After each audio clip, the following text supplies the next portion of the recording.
Welcome to another episode of The Intelligent Speculator, where our purpose is to provide insights into economic and market movements that have been successful in helping us grow our wealth. And now, let's hear from the hosts of our show, Jesse Sanders and Lathan Fritz. Hey guys, I'm your co-host Jesse Sanders. In today's show, Lathan and I discuss some of his views around the depression that he thinks our economy is heading into. And we get into the breakdown of our investable assets and his plan to best profit during these uncertain times that we're in. So let's jump right in. Hey Lathan, how you doing today? Doing fantastic, Jess. How's it going? Man, all is well here. Glad to hear. Jumping right in, man. This is our fourth episode. If you think back to our first call, we ended with the significant windfall you had from trades placed in early 2020, kind of the volatility in the markets back kind of pre-COVID. On that call, you mentioned there were some things that you were monitoring. So we kind of went into the details of the trades, why you were in the particular trades, and how you exited with profits of over $1 million. Fast forward to today. What is it that you're doing currently with your finances, or what is it that you're monitoring? Well, as a trader, I'm still monitoring different opportunities that happen in the markets where I find a good risk reward that I can place trades in. And I would say, because of where we are with the credit cycle and from my study of history, I would say I'm not so much now, because I think we're in a bear market rally. So in the currency side of things, where I spoke about shorting commodity currencies against safe haven currencies like Japanese yen and Swiss franc. Over the next couple months, I might be taking opposite positions to that as we kind of go into this bear market rally. However, kind of in the fall and towards the end of the year, kind of as history has played out before, you got that first big crash, and then it takes about 4 or 5 months later before you get another big crash, and then that's actually what will catapult, equity markets down significantly. What I think over the next, 1.5 to maybe 3 years. And so personally, if I was talking from a passive investment standpoint of what I'm doing, of looking at, is I'm actually looking at buying really good stocks, dividend paying stocks at fire sale prices. And, I'm not getting in the market now because, like I said, I think from their all-time highs in March, I think the stock indexes could see a 80% reduction in value. And and so I'm looking at this as we're going into a very severe bear market, and which kind of now let me interject on that, Sure. Lathan. So you're saying highs in March, big sell-off, it dipped down. Now it's pretty substantial recovery. You're saying that's short-sighted. It's risen back, but the worst is yet to come. And you think by the worst, you think it could an additional 80% fall back down from the spots we're at right now. From where we're at now, probably 70%. Like I said, because it's seen some recovery from its all-time high back in March. I think we could see an 80% correction in the Dow Jones, the Nasdaq, and the S&P.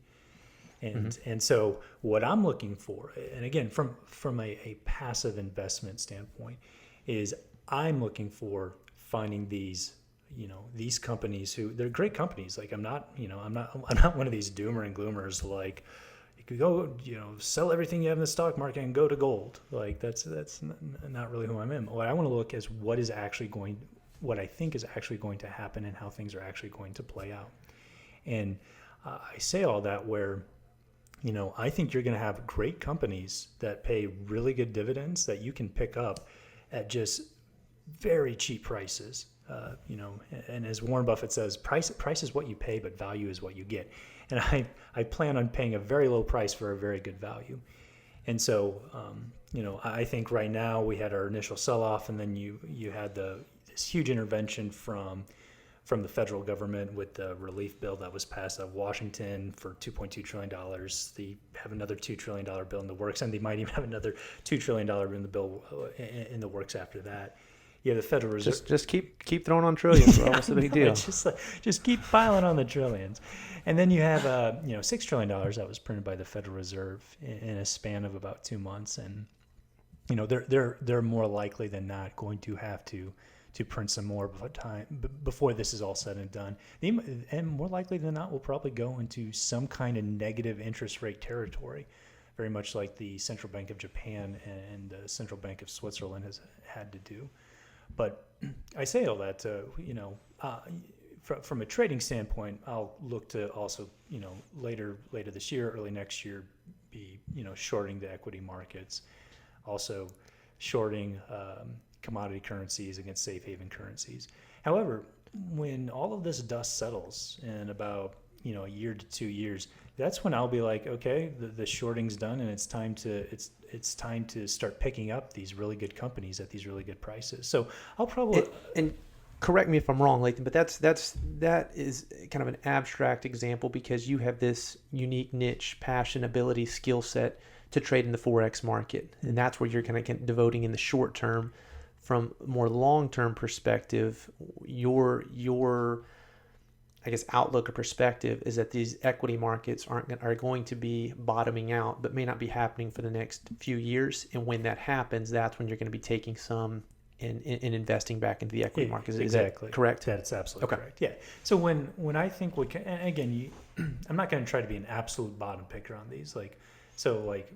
Actually maybe towards the end of 2021, if everything that I think is going to play out and things are kind of lining up, and I see kind of the price action telling me I'll move in and start purchasing up some of these companies, and it might the stock price might fall a little bit lower over the next 6 months or so after I buy them, but that doesn't really concern me because what I'm looking for is I want to buy stocks and not base my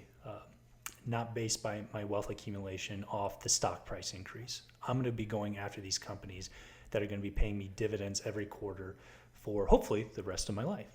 And so your position, your reason for buying, it's not buy it so that it appreciates in value and then you sell it. You're buying, holding it, letting those dividends pay you back each year, and then reinvesting so that the dividend payout is increasing the longer you hold it. Exactly. That's okay. Absolutely correct. And so I'll be looking at probably putting what I would say about maybe 20% of my investable assets, so my cash on hand. I'll probably be looking at about 20% going into anywhere between 15 and 20 of these stocks, and basically just kind of buying those, and I as much as I kind of not make fun of, but kind of as much as I say I think buy and hold is like the worst investment strategy out there for these particular stocks. Like I said, I'm not looking for a stock price. I'm not looking for capital gains. I'm going to probably hold these stocks for the rest of my life because And what's significant about these stocks? Why would the buy and hold strategy be applicable here? Well,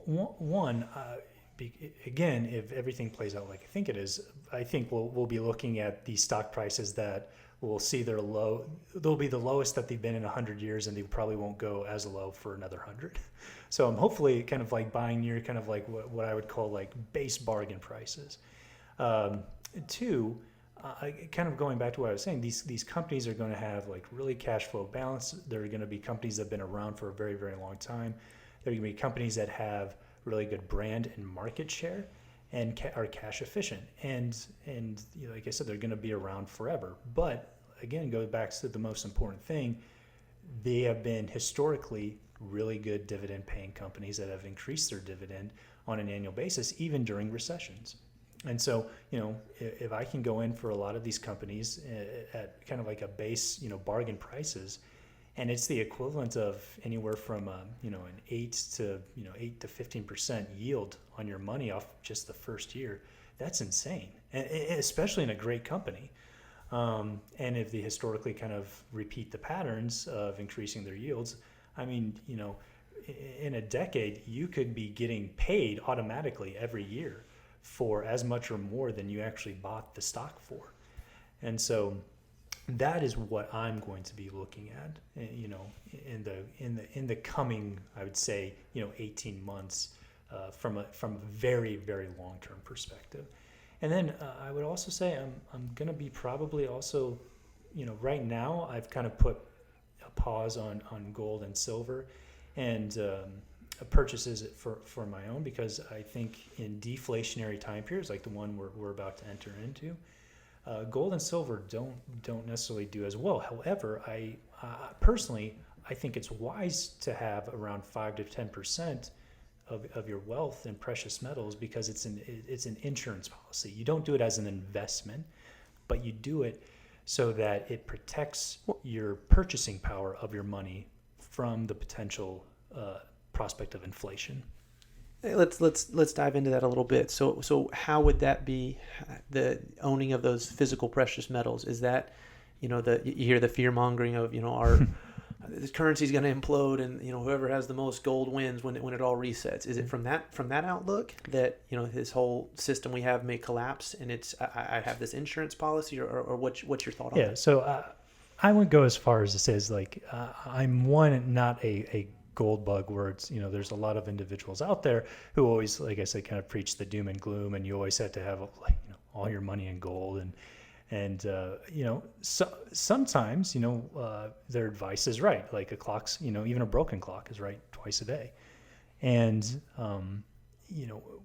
I think there will come a point after we get through this deflationary time period where the printing presses will accelerate from the Central Reserve, and it will kind of be the beginning of bringing in a new kind of monetary reserve system. So either I think inflation will happen, or there'll be some kind of financial reset where the world kind of comes together and says, we're not really happy with this dollar, with this dollar reserve system. It's worked out well for the United States, hasn't worked out for the rest of us. And, in 1945, when the world agreed to have the US dollar as the reserve currency of the world, the US dollar was, 50% of the world's economic output, and also had the largest, it was by far the undisputed strongest military in the world, and it replaced the British pound.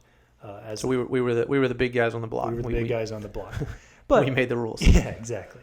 But kind of like where I would say I kind of part ways with the doom and gloomers, they say, the dollar is going to crash and never come back. And today, the British pound is still in existence. It's still a very kind of like, well accepted medium of exchange. And not to say that, technically, yes, every currency could implode. There could be World War III and, just chaos and pandemonium. But we have a lot bigger issues than paper money at that point. So, yeah. I want to get more into that, but I think they'll probably save that for another call, because I've got a lot of questions, but I don't want to rabbit trail us too bad. If we're looking at your investable assets right now, you mentioned 20% into the equity markets when the time is right, 10% into precious metals is more the insurance policy.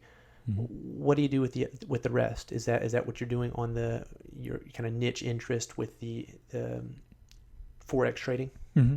Yeah. So for me, for my money, and again, this is just for me in my particular situation is, mm-hmm. I'm a trader, and I'm looking at kind of, price action analysis on different markets, not just the Forex markets, but also the commodity markets and even the index markets. And if I believe there's a good risk reward potential, I can effectively compound returns over more of what I would consider like a passive investment approach, which is what that 30% allocation between stocks and gold and silver would be. So and again, it's just kind of unique for me particularly because it's my passion. It's something I study and happen so far to be fairly decent at, and how I kind of make my living. So. I'll be keeping, the vast majority of my personal money into my trading accounts. But if you're more of a passive investor, maybe as we get kind of like as we kind of near towards the bottom of this equity market that we're about to see. Perhaps a larger allocation to different dividend-paying companies would be appropriate. But But that's a little bit outside of the scope of what I can say. All I can say is kind of like, what I would personally be doing with my own. For sure. Well, I mean, I'm excited to jump into some of that stuff we touched on just a few minutes ago, both, with the reserve currency of the world and the U.S. dollar, some of that on future calls. Unfortunately, we're out of time for today. But, man, really appreciate your time and insights on this, and looking forward to the next call. Sounds great, Jess. Talk to you then. Thank you for listening to this interview with Lathan Fritz and Jesse Sanders.